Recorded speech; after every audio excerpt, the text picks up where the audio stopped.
ഒരുപാട് ആൾക്കാർ പറയുന്നുണ്ട് ഞാൻ നല്ല രീതിയിൽ ബിസിനസ്സൊക്കെ ചെയ്തുകൊണ്ട് വന്നതാണ്, പിന്നെ ഞാൻ പെട്ടെന്ന് അങ്ങ് പൊട്ടി ഇതായിപ്പോയി. എനിക്ക് തന്നെ അറിയാം മറ്റുള്ളവരുടെ ദൃഷ്ടിയാ. അപ്പൊ ഞാൻ വളർന്നു വരുന്നത് മറ്റുള്ളവർക്ക് ഇഷ്ടപ്പെട്ടില്ല, അല്ലെന്നുണ്ടെങ്കിൽ അവരുടെ കണ്ണാണ്. ഒന്നുമില്ലാത്തിരുന്ന ഒരു അവസ്ഥയിൽ നിന്നും എനിക്ക് ഇവിടം വരെ എത്താൻ പറ്റിയ എൻ്റെ കണ്ണാണ്. അപ്പൊ അതുകൊണ്ടാണ് എൻ്റെ ബിസിനസ് പൊട്ടിപ്പോയി എന്നൊക്കെ ഒരുപാട് പേര് പറയുന്നുണ്ട്. അപ്പോൾ കണ്ണുണ്ടോ ഇല്ലയോ എന്നുള്ളത് ഒരു കാര്യമാണ്. പക്ഷേ അതിന് നമുക്ക് ഫെങ്ഷുയിൽ ഒരു റെമഡി ഉണ്ട്. റെമഡി ഉണ്ടെന്ന് പറഞ്ഞു കഴിഞ്ഞാൽ ടർക്കിഷ് ബ്ലൂ ഐ എന്ന് പറഞ്ഞിട്ട് ഉള്ള ഒരു ടൂള്. അത് മറ്റുള്ളവരുടെ ദൃഷ്ടി നമ്മളുടെ വീട്ടിലേക്കോ പതിക്കാതിരിക്കാൻ, അല്ലെങ്കിൽ വ്യക്തിയിലോട്ടോ പതിക്കാതിരിക്കാനായിട്ട് ഇത്തരത്തിലുള്ള ഒരു ടർക്കിഷ് ബ്ലൂ ഐ നിങ്ങളുടെ വീടിന്റെ പ്രധാന വാതിലിന് സമീപത്ത് ഹാങ് ചെയ്യുകയാണെങ്കിൽ മറ്റുള്ളവരുടെ ദൃഷ്ടി തട്ടില്ല എന്ന് പറയുന്നു. അപ്പം വ്യക്തിക്കാണെങ്കിലോ ഇതിന്റെ ചെറിയ മുത്തുകളൊക്കെ ഉണ്ട്. അത് നമുക്ക് ബ്രേസ്ലെറ്റ് ആയിട്ടോ അല്ലെന്നുണ്ടെങ്കിൽ ഒരു ചരടിലൊക്കെ കൊടുത്ത് കൈവശം സൂക്ഷിക്കാം. അതുപോലെ തന്നെ കൊച്ചു കുട്ടികൾക്കൊക്കെ ആണെന്നുണ്ടെങ്കിലും ഇത് മാലയിൽ കൊടുത്ത് ഇട്ട് കൊടുക്കുന്നതും നല്ലതാണ്. അത് കഴിഞ്ഞിട്ട് കടബാധ്യത. കടബാധ്യതയ്ക്ക് ഒരുപാട് കാരണങ്ങളുണ്ട് വാസ്തുവിൽ. അപ്പോഴത്തേക്ക് അതല്ലാതെ വാസ്തുപ്രകാരം അല്ലാതെയും കടബാധ്യതയ്ക്ക് കാരണമുണ്ട്. ഒരുത്തന്റെ പിടിപ്പുകേട് കൊണ്ട് കയ്യിലിരുന്ന പൈസ പോയി, അങ്ങനെ കടബാധ്യത ഉണ്ടായി. അല്ലെങ്കിൽ അറിയാൻ വയ്യാത്തൊരു ബിസിനസ്സിൽ ചെന്ന് ചാടി കടബാധ്യത ഉണ്ടായി. അല്ലെങ്കിൽ ബിസിനസ് എന്താണെന്ന് അറിയാത്ത ഒരാൾ ഒരു രാവിലെ സുപ്രഭാതത്തിൽ ബിസിനസ്സിൽ ഇറങ്ങി കടബാധ്യത ഉണ്ട്. അങ്ങനെ കടബാധ്യതയ്ക്ക് കാരണങ്ങൾ പലതുണ്ട്. വാസ്തുപ്രകാരം അല്ലെങ്കിൽ ഫംഗ്ഷൻ പ്രകാരം കടബാധ്യതയ്ക്കുള്ള 2-3 കാരണങ്ങളും അതിന്റെ പരിഹാരങ്ങളുമാണ് നിങ്ങളുമായിട്ട് ഷെയർ ചെയ്യുന്നത്. ഇപ്പൊ നമുക്കൊരു 8 ദിക്കുകളുണ്ട്. South, north, west, east. 4 corner. South east corner, south west corner, north west corner, north east corner. തെക്ക്, വടക്ക്, കിഴക്ക്, പടിഞ്ഞാറ്. തെക്ക് പടിഞ്ഞാറ്, വടക്ക് പടിഞ്ഞാറ്, വടക്ക് കിഴക്ക്, തെക്ക് കിഴക്ക്. അങ്ങനെ 8 ദിക്കും ഒരു ബ്രഹ്മസ്ഥാനം. അപ്പൊ കടബാധ്യതയ്ക്കുള്ള കാരണം ഒന്ന് പറയാം. ഒരു വീട് വെച്ചു, വീടിന്റെ തെക്ക് പടിഞ്ഞാറ് മൂലയില്ല. നമ്മളുടെ വീടിനെടുക്കുമ്പോൾ തെക്ക് പടിഞ്ഞാറ് മൂല നമുക്ക് നഷ്ടപ്പെട്ടു പോയി. അങ്ങനെയാണെങ്കിൽ ഈ വീട്ടിൽ കടബാധ്യത ഉണ്ടാവും. എന്തുകൊണ്ടെന്ന് ചോദിച്ചു കഴിഞ്ഞാൽ വീടിനെ സ്ക്വയറോ റെക്ടാങ്കിൾ ഷേപ്പിലോ എടുക്കുമ്പോൾ ഇത്രയും ഭാഗം ഇവരുടെ വീട്ടിൽ നഷ്ടപ്പെട്ടു പോയി. അപ്പോൾ വടക്ക് കിഴക്ക് ഭാഗത്തു നിന്ന് ഒരു കാന്തിക ഊർജം തെക്ക് പടിഞ്ഞാറ് ഭാഗത്ത് സ്റ്റോർ ചെയ്യുന്നെന്നാ പറയുന്നത്. ഈ വീട്ടിൽ ഈ സ്റ്റോറിങ് നടക്കൂ? ഇല്ല. കാരണം അവിടെ മൂല ഒഴിഞ്ഞു കിടക്കുകയാണ്. ഇത് കടബാധ്യതയ്ക്കുള്ള ഒരു കാരണമാണ് വാസ്തുപ്രകാരം. ഓക്കെ, ഈ ഒരു പ്രശ്നം ആ വീട്ടിലില്ല, എന്നിട്ടും ആ വീട്ടിൽ കടബാധ്യതയുണ്ട്. അതിനെന്താകാൻ കാരണം എന്നുള്ളതാണ് അടുത്തൊരു ചോദ്യം. അപ്പം ഇത് അവിടെ ഇല്ല, കന്നിമൂലമുള്ള വീടാണ്, ഇവിടെ കുഴപ്പമൊന്നും വന്നിട്ടില്ല. ഈ വീടിന്റെ തെക്ക് കിഴക്ക് മൂല ഇല്ല. അങ്ങനെയാണെങ്കിലും ഈ വീട്ടിൽ കടബാധ്യത ഉണ്ടാവും. കാരണം ഫെങ്ഷി പ്രകാരം സമ്പത്തിന്റെ ദിക്കെന്ന് പറയുന്നത് തെക്ക് കിഴക്ക് ഭാഗമാണ്. ഇപ്പൊ തെക്ക് കിഴക്ക് നഷ്ടപ്പെട്ടു പോയ വീടെന്ന് പറഞ്ഞാൽ ഫെങ്ഷി പ്രകാരം സാമ്പത്തിക പ്രശ്നം ഉണ്ടാവും. തെക്ക് കിഴക്ക് ഇവിടെ നഷ്ടപ്പെട്ടിട്ടൊന്നുമില്ല, പക്ഷെ തെക്ക് കിഴക്ക് ഭാഗത്ത് അവർക്കൊരു ടോയ്ലറ്റ് ഉണ്ട്, കടബാധ്യത ഉണ്ടാവും. തെക്ക് കിഴക്ക് നഷ്ടപ്പെട്ടും പോയിട്ടില്ല, തെക്ക് കിഴക്ക് ഭാഗത്ത് ടോയ്ലറ്റും ഇല്ല. പക്ഷേ ഈ വീടിന്റെ തെക്ക് കിഴക്ക് ഭാഗത്ത് ഇവർക്ക് ഒരു സെപ്റ്റിക് ടാങ്ക് ഉണ്ട്. ഇപ്പൊ ചില വീട്ടിലെ ആൾക്കാർ പറയും, സാറേ തെക്ക് കിഴക്കല്ല, തെക്ക് കിഴക്ക് എന്ന് പറയുന്നത് ഇവിടെ ഈ മൂലയല്ലേ സാറേ, തെക്ക് കിഴക്ക് എന്ന് പറയുന്നത് ഇവിടെ അല്ലേ, അവിടെ അല്ല സാറേ നമുക്ക് ടോയ്ലറ്റ് ഉള്ള സെപ്റ്റിക് ടാങ്ക് ഉള്ളത്. സെപ്റ്റിക് ടാങ്ക് ഉള്ളത് ഇവിടെയാണ്. ഇവരെ വീടിനെ കറക്റ്റ് 9 തിരിക്കുമ്പോൾ ഈ പറയപ്പെടുന്ന 45 ഡിഗ്രിക്കകത്ത് എവിടെ സെപ്റ്റിക് ടാങ്ക് വന്നാലും ഇവർക്ക് കടബാധ്യതയ്ക്കുള്ള സാധ്യത ഫെങ്ഷുയിൽ പറയുന്നുണ്ട്. അപ്പം ഈ മൂലയിൽ തന്നെ വരണമെന്നില്ല, ഈ 45 ഡിഗ്രിക്കകത്ത് ഇവിടെ വന്നാലും സെപ്റ്റിക് ടാങ്ക് ഇവിടെ വന്നാലും കടബാധ്യതയാവും. ഇത് ഒരുപാട് വീടുകൾ നോക്കി അവരുടെ അനുഭവത്തിൽ നിന്ന് പഠിച്ച കാര്യങ്ങൾ നിങ്ങളുമായിട്ട് ഷെയർ ചെയ്യുന്നതാണ്. നിങ്ങൾക്ക് ഇതിൽ സംശയമുണ്ടെങ്കിൽ നിങ്ങളുടെ വീടിന് സമീപത്തുള്ള നിങ്ങളുടെ ബന്ധുക്കളുടെയോ ഒരു 10 വീടുകൾ നിങ്ങളെടുത്ത് ഇത് പരിശോധിച്ച് നോക്കൂ. ഇതുള്ള വീടുകളിൽ ബഹുഭൂരിപക്ഷം വീടുകളിലും ഈ പ്രശ്നം ഉണ്ടാവും. അപ്പോൾ കടബാധ്യതയ്ക്കുള്ള കാരണങ്ങളെ പറഞ്ഞു. ഒന്ന് കന്നി പോയാൽ, ഒന്ന് പിന്നെ ഇവിടെ ടോയ്ലറ്റ് വന്നാൽ ഒക്കെ കടബാധ്യതയ്ക്കുള്ള കാരണം ഉണ്ടാവും. അടുത്ത വേറൊരു കാരണം, ഇവിടെ ഒരു കിണർ വന്നു, അതും കടബാധ്യതയ്ക്ക് കാരണമാവും. ഇവിടെ ഒരു കിണർ വന്നു, അതും കടബാധ്യതയ്ക്ക് കാരണമാവും. ഇവിടെ കിണറുണ്ടെങ്കിലും കടബാധ്യത ഉണ്ടാവും, ഇവിടെ കിണറുണ്ടെങ്കിലും കടബാധ്യത ഉണ്ടാവും.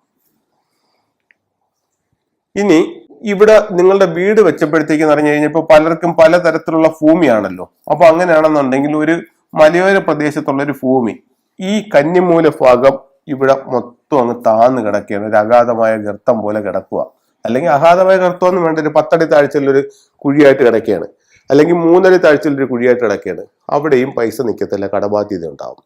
ഇനി ഇതിനേക്കാളൊക്കെ ഇതൊന്നുമില്ല, ഈ പറയുന്ന പ്രശ്നങ്ങളൊന്നും നമ്മളെ ബാധിച്ചിട്ടില്ല, ഈ പറയുന്ന വീടിന്റെ വാസ്തുപ്രകാരം ഇതൊന്നും ബാധിച്ചിട്ടില്ല, എന്നിട്ടും കടബാധ്യത ഉണ്ട് എന്ന് കരുതുക. അതെന്തുകൊണ്ടായിരിക്കാം എന്നുള്ള മറ്റൊരു റീസൺ കൂടെ പറയാം. ഇത് സൗത്ത് ഈസ്റ്റ് ആണല്ലോ, ഇത് ഇവരുടെ പ്രധാന വാതിലാണെന്ന് വെച്ചോ. ഞാൻ എക്സാമ്പിളാണ് പറയുന്നത്. ഇവരുടെ വാതിലില് ഇവിടെ നിൽക്കുന്ന നക്ഷത്രം 9, 7 ആണെന്ന് കരുതുക.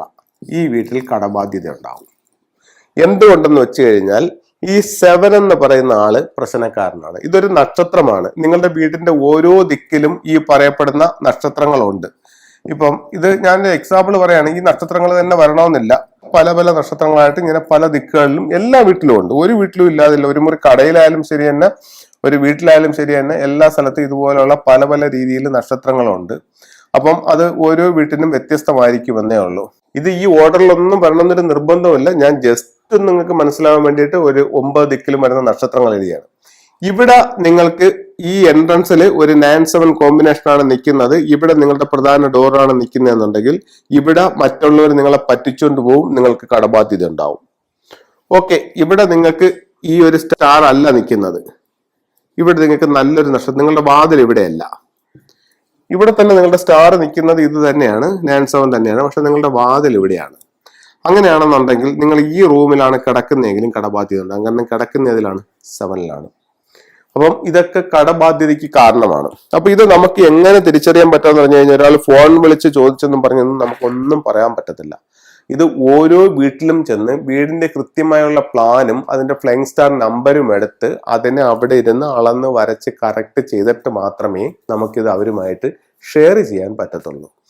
അപ്പം ഇത്തരം കാരണങ്ങൾ കൊണ്ടും കടബാധ്യത ഉണ്ടാവാം. ആദ്യം ഞാൻ പറഞ്ഞതുപോലെ നമ്മൾ പിടിപ്പില്ലാത്ത ബിസിനസ് ചെയ്ത് കടബാധ്യത ഉണ്ടാവാം. അതല്ലെന്നുണ്ടെങ്കിൽ നമ്മുടെ ഒരു പാർട്ട്ണർ നമ്മളെ പറ്റിച്ചാൽ കടബാധ്യത ഉണ്ടാവാം. അങ്ങനെ കടബാധ്യതയ്ക്കുള്ള കാരണങ്ങൾ പലതാണ്. അതിനപ്പുറത്തേക്ക് വീടിന്റെ വാസ്തുപ്രകാരം ദോഷങ്ങൾ ഉണ്ടെങ്കിലും കടബാധ്യത ഉണ്ടാവാം. അതിന്റെ പ്രശ്നങ്ങൾ എന്തൊക്കെ ഏത് രീതിയിൽ വരാമെന്നുള്ളതാണ് നിങ്ങളുമായിട്ട് ഷെയർ ചെയ്തത്. അപ്പൊ ഇത്തരത്തിൽ കടബാധ്യതകളുള്ള ആളുകളുണ്ടെന്നുണ്ടെങ്കിൽ ഇതൊന്ന് മനസ്സിലാക്കുക. ഒരു നല്ല ഫെങ്ഷി കൺസൾട്ടന്റിനെ വിളിച്ച് കാണുക.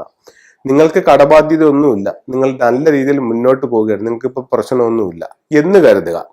എന്നിരുന്നാലും നിങ്ങൾക്ക് ഈ ഒരു സയൻസ് പറഞ്ഞപ്പോൾ ഇതിൽ ചില വസ്തുതകളുണ്ട്, ചില സത്യങ്ങളുണ്ട് എന്ന് നിങ്ങൾക്ക് ബോധ്യപ്പെട്ടിട്ടുണ്ടെങ്കിൽ ഉറപ്പായിട്ടും നിങ്ങളുടെ വീടിന്റെ ഫ്ലൈങ് സ്റ്റാർ എടുത്തൊന്ന് കയ്യിൽ വെക്കുക. കാരണം നിങ്ങളുടെ വീടിന്റെ ഓരോ ദിക്കിലും വർഷാവർഷം നക്ഷത്രങ്ങൾ മാറി വരുന്നുണ്ട്. നിങ്ങൾ അറിഞ്ഞോ അറിയാതെയോ ഏതെങ്കിലും ഒരു സമയത്ത്, ഇപ്പൊ ചുരുക്കി പറഞ്ഞു കഴിഞ്ഞാൽ, ഇപ്പൊ പടിഞ്ഞാറ് വശത്ത് ഈ വർഷം വന്നിരിക്കുന്ന നക്ഷത്രം 5 ആണ്. 5 എന്ന് പറയുമ്പോൾ ഈ 5-2 എന്ന് പറയുന്ന നക്ഷത്രം വീട് വെച്ചപ്പോ വന്നതാണ്. ഇത് ഇതുപോലെ തന്നെ ഇവിടെ ഉണ്ട്. ഈ വർഷം കയറി വന്ന നക്ഷത്രം ഏതാണ്? 5 ആണ്. നിങ്ങൾ നല്ല സ്മൂത്തിലായിട്ട് പോയിക്കൊണ്ടിരിക്കുന്ന ഒരു കുഴപ്പവുമില്ലായിരുന്നു. ഈ നിങ്ങളുടെ വാതിൽ ഇവിടെ ആയിരുന്നു വന്നിരുന്നത്. ഈ ഒരു ഒറ്റ നക്ഷത്രം മതി ഒരു വർഷം കൊണ്ട് നമ്മൾ നേരെ താഴേക്ക് പോവാൻ. അപ്പം നമ്മളത് മനസ്സിലാക്കുക. ഈ നക്ഷത്രം വന്നിട്ടുണ്ടോ, അല്ലെങ്കിൽ ഈ നക്ഷത്രങ്ങൾ എവിടെയൊക്കെ വരും, അതെന്താണെന്ന് മനസ്സിലാക്കുക. എല്ലാ വർഷവും നക്ഷത്രങ്ങൾ ഇങ്ങനെ ചേഞ്ച് ആയിക്കൊണ്ട് വരികയാണ്. നിങ്ങൾ ടെൻഷൻ അടിക്കേണ്ട കാര്യമൊന്നുമില്ല. നേരത്തെ കൂട്ടി നമുക്ക് ഈ നക്ഷത്രങ്ങളെല്ലാം മനസ്സിലാക്കാനും അതിന്റെ റെമഡി ചെയ്യാനും പറ്റും. ഇപ്പൊ ഇവിടെ 5 വന്നിട്ടുണ്ട്, ഈ 5നെ നമുക്ക് മാറ്റാം. നിങ്ങൾ 5 വരണ്ട പോ എന്ന് പറയാനൊന്നും പറ്റൂല. 5 ഓൾറെഡി അവിടെ വരും. പക്ഷെ ഇതിന്റെ റെമഡി നമുക്ക് ചെയ്യാൻ പറ്റും. 5 എന്ന് പറയുന്നത് എന്താണ്? ഒരു എലമെന്റ് ആണ്. അതായത് 5 എലമെന്റ്സിലുള്ള ഒരു എലമെന്റ് ആണ് 5. ആ 5നെ വീക്കാക്കാനായിട്ട് മറ്റൊരു എലമെന്റ് ഉണ്ടല്ലോ, ആ എലമെന്റ് അവിടെ ഉപയോഗിച്ചാൽ പോരെ? അതിന്റെ ശക്തി ഇതാവൂലേ, കുറയൂലേ? കുറയുമ്പോഴത്തേക്ക് ആ ദോഷവും കുറയൂലേ? അപ്പൊ അതുപോലെ ഇപ്പൊ ഇവിടെ 5 വന്നെന്ന് പറഞ്ഞു, നേരെ ഒരു 9 ഇതാ ഇവിടെ വന്നിട്ടുണ്ട്. ഇപ്പോഴും ഇവിടെ ഇത് എവിടുത്തെ ഭാഗമാണ്? തെക്ക് പടിഞ്ഞാറ് ഭാഗം. 9 വന്നിട്ടുണ്ട്. ഈ 9 എന്താണ്? സമ്പത്താണ്. അപ്പൊ നമുക്ക് ഇവിടെ സാമ്പത്തികമായിട്ട് നേട്ടം ഉണ്ടാവും ഇതിനെ എൻഹാൻസ് ചെയ്താൽ. അപ്പോ നല്ലതും ഉണ്ട്, മോശവും ഉണ്ട്. നല്ല നക്ഷത്രങ്ങളാണെങ്കിൽ ഇതിന്റെ ഗുണം കിട്ടാൻ വേണ്ടുന്ന കാര്യങ്ങൾ ഈ റൂമിനകത്ത് നമുക്ക് ചെയ്യാം. ഇതിന്റെ ദോഷം കുറയ്ക്കാനുള്ള കാര്യങ്ങൾ ഇവിടെയും ചെയ്യാം. അങ്ങനെ എല്ലാ ദിക്കിലും വരുന്നുണ്ട് സ്റ്റാറുകൾ. അതിനെ നമ്മൾ ഒന്ന് കറക്റ്റ് ചെയ്യാം. വർഷത്തിൽ ഒരൊറ്റ ദിവസം അല്ലെങ്കിൽ വർഷത്തിൽ 1 മണിക്കൂറത്തെ കാര്യമേ ഉള്ളൂ ഇതിനെ ഒന്ന് കറക്റ്റ് ചെയ്യാൻ. പക്ഷെ നമ്മുടെ ജീവിതം മാറി മറിയും. എന്നുള്ള കാര്യത്തിൽ യാതൊരു സംശയവുമില്ല. ചില ഫെങ്ഷു ടൂളുകളിലേക്ക് പോവാം. അപ്പൊ ചിലർ ഈ പ്രോഗ്രാം ഒക്കെ ആദ്യമായിട്ട് കാണുകയായിരിക്കും. അപ്പൊ ഫെങ്ഷുയുടെ ചില ചിത്രങ്ങളും രൂപങ്ങളും നമ്മുടെ സ്വീകരണ മുറിയിൽ വെച്ച് കഴിഞ്ഞാൽ നമുക്ക് അതിൻ്റെതായിട്ടുള്ള ചില നേട്ടങ്ങൾ ജീവിതത്തിൽ ഉണ്ടാകുമെന്ന് ഫെങ്ഷുയിൽ പറയുന്നുണ്ട്. ഇത് ഞാൻ ഒരാൾ പറയുന്നതല്ല, 5000-ഓളം വർഷം പഴക്കമുള്ള ഒരു സയൻസ് ആണ് ഫെങ്ഷു എന്ന് പറയുന്നത്. ഇത് ലോകമെമ്പാടും ഇന്ന് ആൾക്കാർ ചെയ്യുന്നുണ്ട്. അപ്പോൾ പലരും ചെയ്യുന്നത് മറ്റുള്ളവരടുത്ത് പറയുന്നില്ല. ഇപ്പൊ ഒരു വീട്ടിൽ കൺസൾട്ടിങ്ങിന് ചെന്നു, അല്ലെങ്കിൽ ഒരു വീട്ടിൽ നമ്മൾ ഇത് ഫെങ്ഷു ടൂൾസ് സെറ്റ് ചെയ്യാനായിട്ട് ചെന്നു, ഒരു ടൂൾസ് വെച്ച് സാറേ ഇത് ഇന്ന ആവശ്യത്തിനുള്ളതായിരുന്നു ഇല്ലേ, ഇന്ന ബന്ധുവിന്റെ വീട്ടിൽ ചെന്നപ്പോൾ അവിടെ ഇത് ഇരിപ്പുണ്ടായിരുന്നു, അവർ നല്ല സാമ്പത്തികമായിട്ടൊക്കെ നല്ല നേട്ടമുള്ളവരാ, പക്ഷെ അവർ പറഞ്ഞില്ല ഇതുകൊണ്ടാ ഫെങ്ഷു ചെയ്തിരിക്കുന്നതാണെന്ന് പറഞ്ഞില്ല. അവർ ചോദിച്ചപ്പോൾ ഇങ്ങനെ കണ്ടു കൗതുകത്തിന് വാങ്ങിച്ചു വെച്ചിരിക്കുന്നതാണെന്നേ പറഞ്ഞുള്ളൂ. പലരും ഇതിന്റെ നേട്ടം അനുഭവിച്ചുകൊണ്ടിരിക്കുന്നവരാണ്, പക്ഷെ അവർ മറ്റുള്ളവരുടെ അടുത്ത് പറയില്ല. അപ്പൊ ചില ടൂൾ, ഒന്ന് ട്രാവലിംഗ് ബുദ്ധ. ഇത് ഇത്തരത്തിലുള്ള ഒരു ബുദ്ധ നമ്മുടെ വീടിന്റെ പ്രധാന വാതിലിൽ നിന്നും ഉള്ളിലേക്ക് കടന്നു വരുന്ന രീതിയിൽ വെക്കുന്നത് നമുക്ക് ഒത്തിരി സൗഭാഗ്യങ്ങൾ തരും. ഇതൊരു ബ്ലൂ ആണ്, ബ്ലൂ ഐ.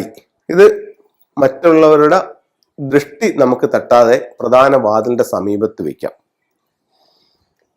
ഇത് ഒരു ജോഡി മണ്ടേരിയൻ ഡക്കാണ്.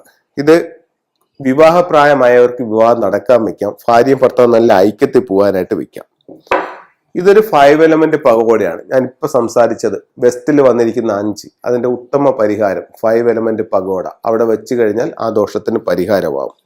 ഈ ടൂളുകൾ കാണിക്കുന്നത് നിങ്ങൾ എൻ്റെ നിന്ന് വാങ്ങിക്കാൻ വേണ്ടിയല്ല കേട്ടോ. ഇത്തരത്തിലുള്ള ടൂളുകൾ ഉപയോഗിച്ചുകൊണ്ട് ഇതിനെ കറക്റ്റ് ചെയ്യാന്നുള്ളത് കാണിക്കുകയാണ്. ആവശ്യമുള്ളവർക്ക് ചോദിച്ചു കഴിഞ്ഞാൽ ഇത് കൊറിയറായിട്ട് അയച്ചു തരും. ഓക്കെ, അടുത്തത് പഗോഡ ടവർ. ഇതെന്ന് പറയുമ്പോഴത്തേക്ക് പഗോഡ ടവർ ആണ്, കുട്ടികളുടെ വിദ്യാഭ്യാസത്തിന് വേണ്ടിയിട്ട് ഉപയോഗിക്കാം. ഇനി വേറെ, നേരത്തെ ഞാൻ പറഞ്ഞില്ലേ 9 വന്നിട്ടുണ്ട് തെക്ക് പടിഞ്ഞാറ് ഭാഗത്ത് എന്ന് പറഞ്ഞിട്ടില്ലേ, അതിനൊന്ന് എൻഹാൻസ് ചെയ്യാൻ വേണ്ടിയിട്ട് ഇതുപോലുള്ള ചില സാധനങ്ങൾ, ingot, Chinese coin, citrine, copper coin, അങ്ങനെയുള്ള സാധനങ്ങൾ ഒരു വെൽത്ത് ബേസ് ആയിട്ട് വെച്ചുകൊണ്ട് നമുക്കിതിനെ എൻഹാൻസ് ചെയ്യാനായിട്ട് സാധിക്കും. അപ്പോൾ ഇത്തരത്തിലുള്ള ഓരോ ചിത്രങ്ങളും രൂപങ്ങളും ഈ സയൻസും ഒക്കെ നമ്മുടെ ജീവിതത്തിൽ വലിയ സ്വാധീനങ്ങൾ ചെലുത്തുമെന്നുള്ള കാര്യത്തിൽ യാതൊരു സംശയവുമില്ല. നമ്മളുടെ പ്രശ്നം എന്താണ്, നമ്മൾക്ക് ഇതിനെപ്പറ്റി അറിയില്ല. അറിയാത്തത് കൊണ്ട് നമ്മളിത് ചെയ്യുന്നില്ല. അറിഞ്ഞവർ ചെയ്യുന്നു, അവർ വിജയിക്കുന്നു. അപ്പോൾ ഈ ഒരു സയൻസ് നിങ്ങൾ മനസ്സിലാക്കുക. എല്ലാവർക്കും എല്ലാ സൗഭാഗ്യങ്ങളും ഉണ്ടാവട്ടെ എന്ന് പ്രാർത്ഥിച്ചുകൊണ്ട് നിർത്തുന്നു. നന്ദി, നമസ്കാരം.